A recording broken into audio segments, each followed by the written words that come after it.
Hello, boys and girls. As you know, we're getting ready to celebrate Easter, and one of the ways we do that is by reading the Easter story. Now, there were lots of events leading up to Easter morning, and one of the ways that we can learn about those events is by reading this book, Benjamin's Box. Story by Melody Carlson, illustrations by Jack Stockman. The Leather Strip. "Benjamin, did you hear the news?" asked Eli the next morning. "They've locked Jesus up. Everyone says that Judas Iscariot got a bunch of money to betray him." Benjamin gasped. He had told Judas about the bribe. Maybe this was his fault.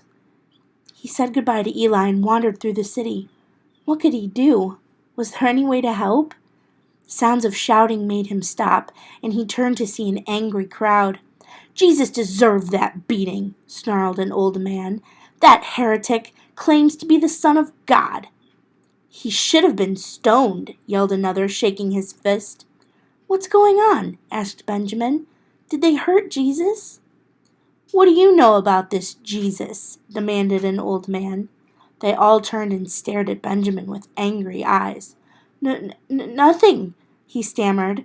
His gaze dropped to the ground when he noticed a small strip of leather. He picked it up. It was from the whips used by the soldiers. It was wet with blood. He tucked it in his tunic and slipped away. Why would anyone beat Jesus? The Thorn. Benjamin continued to walk. If only he could make them release Jesus. But what could a small boy do? He heard loud cries as another crowd gathered at the end of the street. "Hail, King of the Jews!"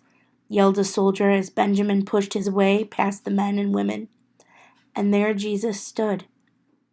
Benjamin looked into Jesus' eyes as Roman soldiers threw a shabby robe over his beaten back. He expected to see hatred, but instead saw only love.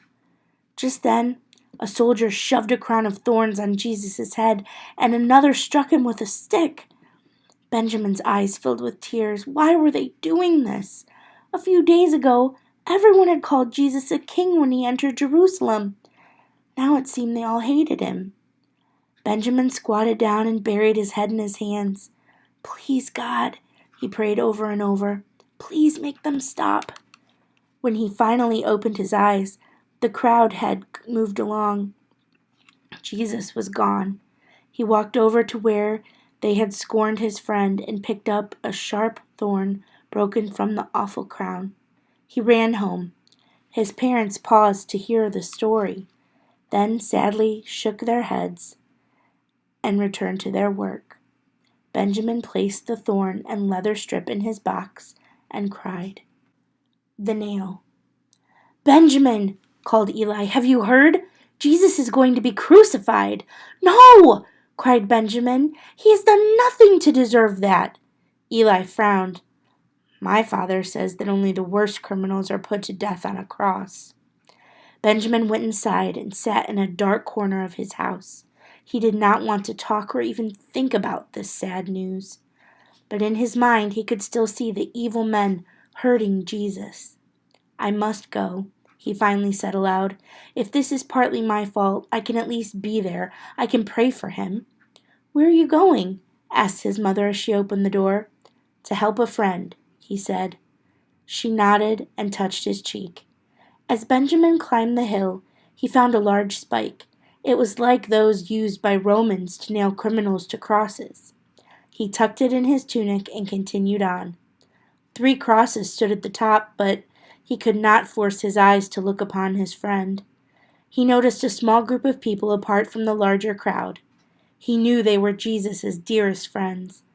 He sat near them and bowed to pray, but the only words that came were, "I'm sorry, God. I'm so sorry." The die and the spear. Benjamin watched as soldiers gambled for Jesus' clothes. He tried to shut his ears to their cruel remarks. Finally, he forced himself to look up. Benjamin looked into Jesus' eyes and saw such sorrow and pain that it cut into his heart. But he also saw love. And like before, Jesus looked right at Benjamin. Surely this was his way of saying all would be well. Perhaps he would even do a miracle. But instead the sky turned dark and Jesus cried out, "Father, into your hands I commit my spirit." The ground shook and Jesus breathed his last breath. Benjamin was stunned. Jesus was dead. As if in a dream, Benjamin heard the people move about. He saw a soldier pierce his friend's side with a spear. People hurried to take down crosses and bodies before the Sabbath began. Soon they were gone, and he was alone. He picked up a stone the soldiers had gambled with and looked up at the sky. Why had God allowed it? Later that night he opened his treasure box and placed the nail and the gambling stone inside. He looked at his collection. It had seemed so valuable when he believed Jesus was the king, but now the strange items only filled him with unbearable sadness.